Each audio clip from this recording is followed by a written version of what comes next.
보통 우리가 그 의학적인 진단이나 건강 문제에 대해 이야기할 때 말이죠.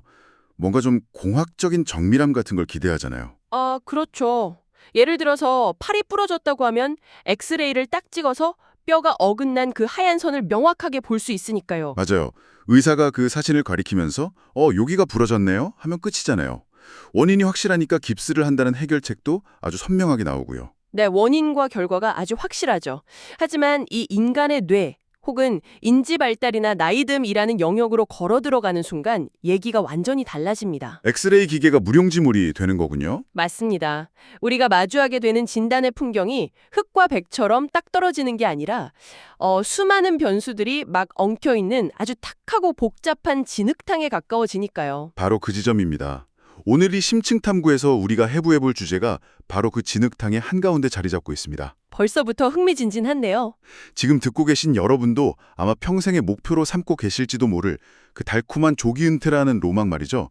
그게 사실은 우리의 뇌 건강을 심각하게 위협하는 그림자일 수 있다는 아주 충격적인 역설에 대해 이야기해보려고 합니다. 네, 오늘 다룰 자료들이 아주 도발적이죠? 맞습니다. 오늘 분석할 핵심 자료는 2026년 5월 9일자로 발행된 김영매 편집장의 칼럼입니다. 이 글은 5월 3일자 독일 프랑크푸르터 알게만의 쏜탁스차이통의 파트릭 베르나우 보도를 바탕으로 하고 있는데요. 그 자료들이 던지는 메시지가 진짜 흥미롭습니다. 우리가 은퇴를 떠올릴 때 흔히 상상하는 거 있잖아요. 해변의 의자라던가 여유로운 산책 같은 거요. 없는 삶이라는 휴식의 이미지가 생물학적인 관점에서는 오히려 뇌에 독을 주입하는 과정일 수 있다는 걸 최신 데이터로 증명해내고 있거든요. 와, 뇌에 독을 주입한다고요? 그래서 오늘 우리의 미션은 이 은퇴와 건강 사이에서 학계를 오랫동안 맴돌았던 그 논쟁의 실체를 파헤치는 겁니다. 아주 중요한 작업이 될 겁니다. 최신 연구가 밝혀낸 은퇴와 인지능력 저하 사이의 진짜 인과관계를 뜯어보고요. 당장 은퇴 계획을 세우고 계실 여러분, 그리고 우리 사회가 이 100세 시대에 무엇을 준비해야 하는지 구체적인 인사이트를 도출해 보겠습니다. 네, 좋습니다. 일단 기초적인 의문부터 좀 짚고 넘어가죠. 보통 직장 생활하면 만성적인 업무 스트레스에 수면 부족에 과로의 연속이잖아요. 그렇죠. 대부분이 그렇게 느끼죠. 그럼 일찍 은퇴해서 이 굴레를 벗어나면 당연히 신체적이든 정신적이든 건강이 회복되어야 하는 거 아닙니까? 학교에서는 대체 왜 이걸 두고 오랫동안 싸웠던 건가요? 논리적으로는 그 가설이 아주 타당해 보입니다. 실제로 과거의 수많은 관찰 연구들이 바로 그 질문에서 출발했고요. 그런데요. 그런데 학자들이 데이터를 파고들수록 거대한 통계적 함정에 빠지게 됩니다. 학술적인 용어로는 역인과관계라고 부르는 문제에 봉착한 거죠. 역인과 관계요. 그러니까 쉽게 말해 원인과 결과의 방향이 반대일 수 있다는 뜻인가요? 맞습니다. 흔히 말하는 닭이 먼저냐, 알이 먼저냐의 문제인 거죠. 은퇴랑 건강 사이에서 닭과 알이 헷갈린다는 게 구체적으로 어떤 상황인 거죠? 실상은 훨씬 더 까다롭습니다. 초기 연구자들이 50대 조기 은퇴자들의 데이터를 쫙 모아서 분석해보니까 놀랍게도 이들의 건강 상태가 일을 계속하는 동년배들보다 훨씬 나쁘다는 결과가 쏟아져 나왔어요. 오, 오히려 더 나빴다고요? 네. 여기서 해석의 분기점이 생깁니다. 이 사람들이 일찍 은퇴를 해서 그 여파로 건강이 나빠진 것일까요?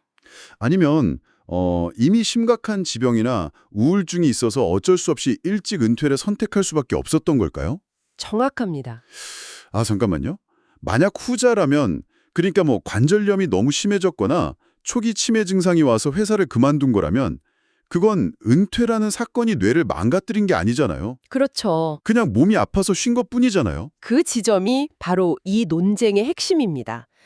사람들의 신체적, 정신적 상태는 수십 년간의 생활 습관, 유전, 환경이 막 얽힌 결과물이거든요. 그렇겠네요. 거대한 엑셀 데이터 속에서 순수하게 은퇴 때문에 건강이 나빠진 사람과 건강이 나빠져서 은퇴한 사람을 명확하게 분리해내는 건 불가능에 가까웠습니다. 통계학적으로 엉킨 실타래를 푸는 것만큼이나 어려웠겠네요. 네, 그래서 수십 년간 결론이 나지 않았던 겁니다. 아, 이해가 팍 되네요. 그런데 이 복잡한 실타래의 한쪽 끝을 땡겨본 아주 흥미로운 시도들이 있었잖아요. 칼럼에 소개된 그 독일의 연구 사례요. 아, 네. 독일 경제연구소인 DIW의 연구죠. 역인과 관계의 함정을 피하기 위해서 아예 강제적인 정책 변화라는 상황을 이용했던데요. 네, 약 4년 전이었는데 이 DIW가 아주 기발한 접근을 했습니다. 2000년대 중반 독일의 프로닥친 거대한 인구구조 변화와 연금 개혁에 주목한 거죠. 어떤 개혁이었죠? 당시 독일은 고령화로 인한 연금 재정 고갈을 막으려고 여성들의 조기 은퇴 연령을 상향 조정하는 법안을 통과시켰습니다. 아, 그러니까 원래 계획대로라면 한 60세쯤 은퇴해서 연금을 받아야 할 여성들이 법이 바뀌는 바람에 원치 않게 몇 년 더 일터에 남아야만 했던 거군요. 바로 그겁니다. 그 역사적 맥락이 되게 중요해요. 연구진은 이 법 개정으로 인해서 자의와 상관없이 무조건 일을 더 해야 했던 여성 집단하고 법 개정 이전에 이미 은퇴했던 집단을 비교했습니다. 본인의 건강 상태나 의지와는 완전 무관하게 오직 국가의 법이라는 외부 요인으로만 노동기간이 연장된 사람들이네요. 네, 이 사람들의 건강이 어떻게 변했는지를 추적한 거죠. 뇌가 계속 직장에서 자극을 받았을 테니까 긍정적인 결과가 나오지 않았을까 싶은데요. 적어도 치매 예방에는 도움이 되지 않았을까요? 실상은 전혀 달랐습니다. 예상보다 훨씬 더 가혹한 결과가 나왔죠. 진짜요? 어땠는데요? 은퇴를 미루고 더 오래 일해야 했던 여성들이 그렇지 않은 집단에 비해서 심각한 스트레스성 질환, 번아웃, 심리적 우울감을 훨씬 더 많이 호소한 것으로 나타났습니다. 와, 이걸 어떻게 해석해야 할까요? 이 독일 연구만 딱 보면 나이 들어서까지 무리하게 회사에서 버티면 결국 몸에 골병만 든다는 세간의 인식이 완벽하게 증명된 거잖아요. 그렇게 볼 수 있죠. 제 머릿속에는 20년 된 낡은 자동차 엔진이 하나 떠오르네요. 연식도 오래되고 부품도 다 닳았는데 쉬게 해주지 않고 고속도로에서 시속 100km로 계속 쌩쌩 돌리라고 강요하는 거죠. 아주 적절한 비유네요. 그러면 결국 엔진이 과열돼서 길 한복판에서 푹 퍼져버리겠죠. 인간의 몸도 이와 같다는 거 아닙니까? 노화하는 신체와 정신에 과도한 업무 부담을 지속적으로 가하는 게 얼마나 위험한지 이 DIW 연구가 통계적으로 입증해낸 것은 맞습니다. 네. 생물학적 한계를 무시한 강제 노동은 분명한 독이죠. 하지만 여기서 시선을 조금 더 깊은 곳으로 옮겨볼까요? 좋습니다. 과열된 엔진이 망가지는 건 사실입니다. 그렇다면 반대로 그 낡은 엔진의 시동을 아예 딱 꺼버리고 차고에 가만히 방치해두면 어떻게 될까요? 시동을 껐으니까 닳지는 않겠지만 배터리가 방전되거나 부품에 녹이 슬어버리겠죠. 아, 지금 노동을 멈췄을 때 벌어지는 정반대의 문제를 이야기하시려는 거군요. 바로 그겁니다. 독일 연구가 과도한 노동의 부작용을 보여줬다면 최근 미국 어바인 캘리포니아 대학교, 그러니까 UC 얼바인 연구팀은 노동의 완전한 중단, 즉 은퇴 그 자체가 우리의 뇌에 어떤 파괴적인 일을 벌이는지 밝혀냈습니다. 사실 제가 이 자료를 읽으면서 제일 의아했던 부분이 그겁니다. 어떤 부분이죠? 아까 말씀하신 그 지독한 역인관계의 함정이요.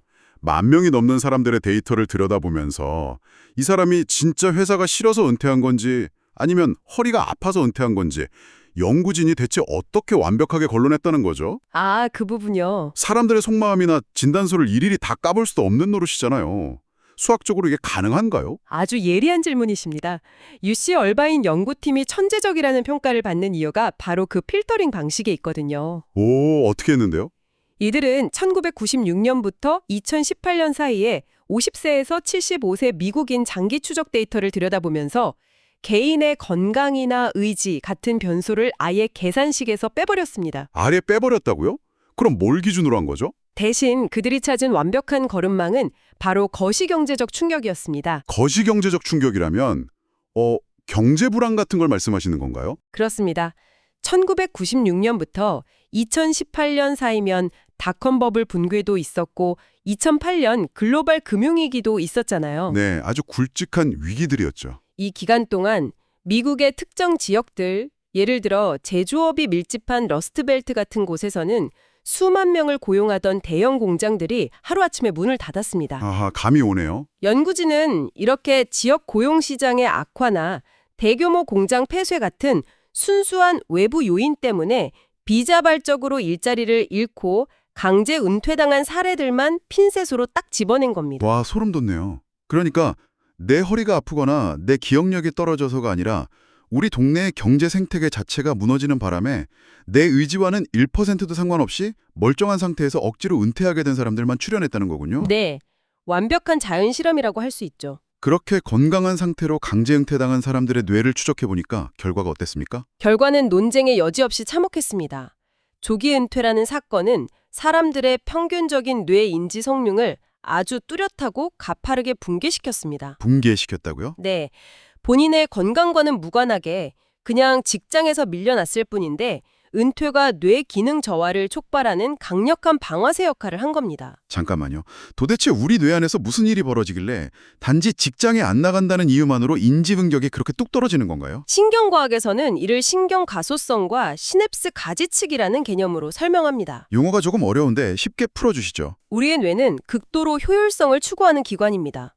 에너지를 엄청나게 소모하거든요. 직장 생활을 할 때 우리는 끊임없이 새로운 문제를 해결하고 복잡한 인간관계를 조율하고 또 낯선 변수에 대처하잖아요. 네, 매일매일이 스트레스 연속이죠. 내 입장에서는 엄청난 인지적 부하가 걸리는 셈입니다. 그래서 이를 감당하기 위해 신경망들을 아주 촘촘하고 튼튼하게 유지하는 거죠. 아, 계속 써야 하니까요. 그런데 은퇴를 해서 매일 아침 소파에 누워 넷플릭스만 보게 된다면요? 그럼 뇌가 상황을 파악하는 겁니다. 아, 더 이상 이 복잡한 정보를 처리할 필요가 없구나. 이 방대한 신경망을 유지하는 건 에너지 낭비다 하고요. 와, 뇌가 스스로 전원을 꺼버리는 거네요. 비슷합니다. 사용하지 않는 신경회로들을 물리적으로 끊어내고 철거하기 시작해요. 이게 바로 시냅스 가지측입니다. 물리적인 뇌의 구조 자체가 쪼그라드는 거죠. 아까 자동차 비유보다 훨씬 더 직관적인 비유가 딱 떠올랐어요. 우리의 뇌를 아주 복잡하고 거대한 도시의 도로망이라고 한번 생각해보죠. 오, 도로망이요? 직장이라는 거대한 공장이 막 돌아갈 때는 거기로 출퇴근을 하는 수많은 차들 때문에 매일 도로가 꽉 차잖아요. 그러면 교통량을 감당하기 위해서 시청에서는 끊임없이 도로를 보수하고 신호등을 정비하겠죠. 네, 아주 분주하게 돌아가겠죠. 그런데 어느 날 공장이 문을 닫아버린 거예요. 거기서 한 발 더 나아가 보죠. 트래픽이 완전히 사라진 도로는 어떻게 될까요? 시청 입장에서는 굳이 돈을 들여서 그 도로를 유지보수할 이유가 없어지겠네요? 맞습니다. 아스팔트는 서서히 갈라지고 그 틈으로 잡초가 자라나고 결국 길 자체가 흔적도 없이 사라지게 되는 겁니다. 뇌의 신경회로가 그렇게 사라지는 거군요. 네. 수십 년간 닦아놓은 뇌의 신경회로가 잡초 덮인 폐도로로 전락하는 과정. 그것이 바로 조기 은퇴가 불러오는 인지능력 저하의 실체입니다. 나타났다는 대목이요. 남성의 뇌가 여성보다 은퇴에 더 취약하게 설계되어 있는 건가요? 그건 생물학적인 뇌 구조의 차이라기보다는요. 당시의 경제 구조와 사회 문화적 맥락이 결합된 결과로 보시는 게 맞습니다. 아, 문화적인 영향이 컸군요. 네, 연구기간이었던 90년대 후반부터 2010년대 사이를 보면 그 거시경제 충격에 직격탄을 맞은 산업들이 주로 제조업이나 건설업 같은 전통적인 남성 중심 산업이었거든요. 그렇겠네요. 공장이 문을 닫았으니까요. 대규모 비자발적 조기 은퇴 파도를 맞은 집단 자체가 남성 쪽에 쏠려 있었던 겁니다. 오, 경제적 타격을 남성들이 더 많이 받았다는 건 이해가 가는데요. 그렇다고 뇌의 인지 능력이 더 심각하게 떨어졌다는 건 설명이 조금 부족한 것 같습니다. 실상은 더 가혹합니다. 이 세대의 남성들은 자신들의 정체성이나 사회적 네트워크를 오직 직장이라는 공간에만 의존해온 경향이 짙었거든요. 아, 직장이 곧 삶의 전부였던 세대니까요. 일자리를 잃는 순간 단순히 소득이 끊기는 것을 넘어서 매일 아침 침대에서 일어나야 할 목적, 대화를 나눌 동료, 하루의 규칙적인 루틴이 한꺼번에 증발해버린 겁니다. 완전한 진공 상태에 빠진 거네요. 네, 여성들에 비해 지역사회나 가정 내에서의 다른 역할로 빠르게 전환하지 못한 채 사회적 고립에 빠졌고 이 고립이 뇌로 가는 모든 자극을 완전히 차단해버린 거죠. 너무 안타깝고 끔찍하네요. 게다가 이런 인지 능력 저하는 60대뿐만 아니라 아직 지적으로 한창 정점이어야 할 50대 조기 은퇴자들에게서도 똑같이 나타났다는 거잖아요. 네, 연령과 상관없이 똑같이 나타났습니다. 자, 그럼 여기서 잠시 숨을 좀 고르고요. 우리가 지금까지 나눈 두 가지 모순된 이야기를 한번 합쳐보죠. 좋습니다. 한편에서는 독일 연구처럼 나이 들어서 억지로 무리하게 일하면 스트레스로 병이 난다고 합니다. 네, 엔진이 과열된다고 했죠. 그런데 다른 한편에서는 미국 연구처럼 일을 멈추고 쉬면 뇌의 잡초가 자라고 인지 능력이 붕괴된다고 합니다. 이러지도 저러지도 못하는 진퇴양난한 상황 아닙니까? 딜레마죠. 생물학적으로 우리의 뇌는 멈추지 말라고 막 소리치는데 육체는 공장식의 주 40시간 노동을 더 이상 버티지 못하잖아요. 이 딜레마를 우리는 어떻게 풀어야 합니까? 정확히 그 모순이 우리가 사회제도를 근본적으로 뜯어고쳐야 하는 이유입니다. 병목 현상을 일으키는 원인은 의학이나 생물학에 있는 게 아니거든요. 그럼 어디에 있죠? 인간을 60세가 넘으면 무조건 일터에서 내쫓아버리는, 혹은 60세까지는 젊은이들과 똑같은 강도로 일해야만 하는 아주 낡고 기계적인 정년제도라는 사회적 법규에 있습니다. 아, 일률적인 정년제도가 문제의 핵심이라는 거군요. 사실 생각해보면 사람마다 생체 나이가 다 다르잖아요. 당연하죠. 어떤 분은 50대 후반만 되어도 몸이 너무 상해서 노동 시간을 좀 줄여야 하고, 어떤 분은 70살이 되어도 30대처럼 날카로운 직관과 체력을 유지하시거든요. 네, 그런 분들 많습니다. 그런데 이분들은 모두 60세라는 숫자 하나로 묶어서 똑같이 절벽 밑으로 밀어버리는 건 진짜 너무나 행정 편의주의적인 발상이네요. 맞물려 돌아가는 거대한 사회의 톱니바퀴에서 너무 거친 방식을 고수하고 있는 셈이죠.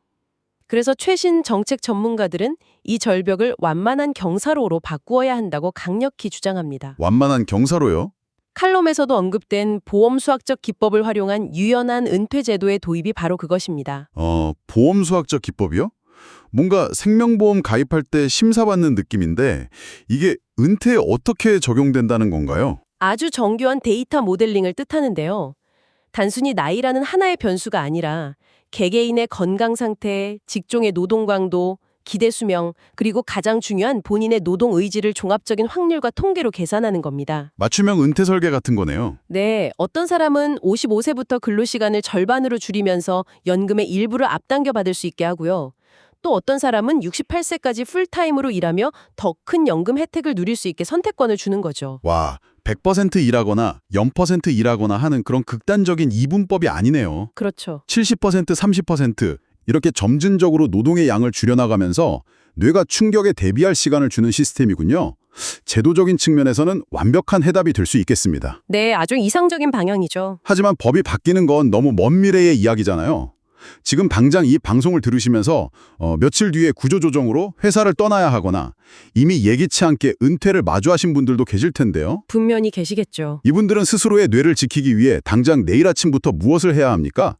다시 이력서를 쓰고 어떻게든 재취업을 해야만 하나요? 현실적으로 50대, 60대에 예전과 같은 조건으로 재취업을 하는 건 기적에 가깝습니다. 하지만 연구진과 뇌과학자들이 입을 모아 강조하는 지점이 하나 있어요. 뭔데요? 우리의 뇌를 자극하는 그 인지적 부하가 반드시 월급을 받는 노동에서만 오는 것은 아니라는 사실입니다. 돈을 버는 직장이 아니더라도 뇌를 낯선 환경에 던져놓는 방법은 무수히 많거든요. 다행이네요. 예를 들면 어떤 것들이 있을까요? 평생 해본 적 없는 아주 작은 자영업을 구상하면서 시장의 반응을 살피는 것도 엄청난 인지적 도전이고요. 네, 사업 구상만 해도 머리가 아프죠? 또는 지역사회의 문제를 해결하는 비영리 사회적 이니셔티브 프로젝트에 참여하거나 정기적으로 낯선 사람들과 협력해야 하는 자원봉사를 주도하는 것도 아주 훌륭합니다. 핵심은 뭔가 새로운 자극을 계속 주는 거군요. 맞습니다. 핵심은 텔레비전 앞이라는 안락한 벙커를 벗어나서 갈등을 조율하고 무언가를 기획하고 문제를 해결하는 정신적 스파링을 매일 뇌에게 강요해야 한다는 겁니다. 머릿속에 도로망을 유지하려면 어떤 식으로든 차를 계속 몰고 나가서 교통체증을 일으켜야 한다는 거군요. 아주 정확한 비유입니다. 지금 듣고 계신 여러분, 오늘 우리가 이 복잡한 데이터들을 해부하며 얻어낸 결론은 아주 분명합니다. 만약 여러분 본인이나 사랑하는 가족이 은퇴를 앞두고 있다면 그 이후의 시간을 그저 보상받는 휴식으로만 남겨두어선 안 됩니다. 절대 안 되죠. 일자리를 잃었다고 세상과 단절된 채 집안으로 숨어드는 순간 우리의 뇌는 파괴되기 시작합니다. 돈이 되든 안 되든 기어코 세상에 말을 걸고 뇌를 좀 유쾌하게 괴롭힐 거리를 스스로 발굴해내야만 합니다. 그리고 사회 역시 한 시대를 이끌어온 시니어 세대의 그 방대한 경험치와 노하우를 단순히 나이가 찼다는 이유만으로 폐기 처분해서는 안 됩니다. 그건 국가적인 인적 자원의 재앙에 가깝습니다. 전적으로 동의합니다. 유연한 제도를 통해서 그들의 지혜를 사회의 적재적소에 다시 흐르게 만들어야만 개개인의 뇌 건강은 물론이고 사회 전체의 혁신 동력도 유지될 수 있을 겁니다. 네, 그래야만 하죠. 자, 쉼 없이 달려온 오늘 심층 탐구를 슬슬 마무리해 보겠습니다. 조기 은퇴는 휴식이 아니라 인지 기능 조화의 방아쇠다. 이 한 줄의 서늘한 진실을 잊지 않으셨으면 합니다. 그런데 여기서 지금까지 우리가 쌓아올린 모든 전제를 근본부터 뒤흔드는 도발적인 상상을 하나 던져보고 싶습니다. 오, 어떤 상상인가요? 우리는 지금까지 인간의 뇌가 썩지 않으려면 무조건 외부의 자극, 즉 일이나 복잡한 문제를 해결하는 노동이 필수적이라고 결론 내렸잖아요. 네, 계속 차를 굴려야 한다고 했죠. 그런데 머지않은 미래에 AI와 로봇공학이 모든 육체적, 정신적 노동을 완벽하게 대체해버려서 인류가 단 1초도 전통적인 의미의 일을 할 필요가 없는 완전한 자동화의 유토피아가 온다면 어떻게 될까요? 와, 상상만 해도 진짜 편안하긴 한데요. 오늘 우리가 나눈 뇌과학의 논리에 따르면 그건 유토피아가 아니라 인류 전체의 인지 기능이 붕괴되는 집단 디스토피아 아닙니까? 도로에 차가 한 대도 안 다니는 거잖아요. 정확합니다. 생존을 위해 극도의 효율성을 추구하며 발명해낸 기술이 역설적으로 인류 생존의 본질인 뇌 기능을 퇴화시키는 끔찍한 모순이 발생하는 거죠. 그럼 우리는 어떻게 해야 하죠? 그렇다면 미래의 우리는 뇌가 썩는 것을 막기 위해 기계가 1초면 풀 수 있는 문제를 굳이 인간이 끙끙대며 푸는 가짜 일자리를 일부러 만들거나 뇌를 피곤하게 만들기 위한 인공적인 고난을 돈을 주고 사서 경험해야 하는 아주 귀괴한 세상에 살게 될까요? 정말 뼈를 때리는 철학적 질문입니다. 기술이 우리를 노동에서 해방을 시켜줄수록 우리는 인지적 퇴화를 막기 위해 기꺼이 땀 흘리고 머리 아파할 고통을 발명해내야 할지도 모르겠네요. 네, 진지하게 고민해 볼 문제죠. 처음에 제가 진흙탕 속으로 들어간다고 말씀드렸죠? 오늘 우리는 그 진흙탕 속에서 아주 중요하고도 묵직한 진실의 조각을 건져냈습니다. 휴식은 쟁취해야 할 권리지만 뇌에 대한 무조건적인 방치는 직무유기라는 사실을요. 맞습니다. 지금 이 이야기를 들으시며 당신의 남은 삶과 일의 궤적을 어떻게 설계할지 한 번쯤 펜을 들고 끄적여보는 시간이 되셨기를 바랍니다. 여러분의 일상에 오늘 이 서늘하지만 유익한 진실이 신선한 자극제가 되기를 바라며 저희는 당신의 뇌를 한 번 더 유쾌하게 괴롭혀줄 다음 심층 탐구 시간에서 다시 찾아뵙겠습니다.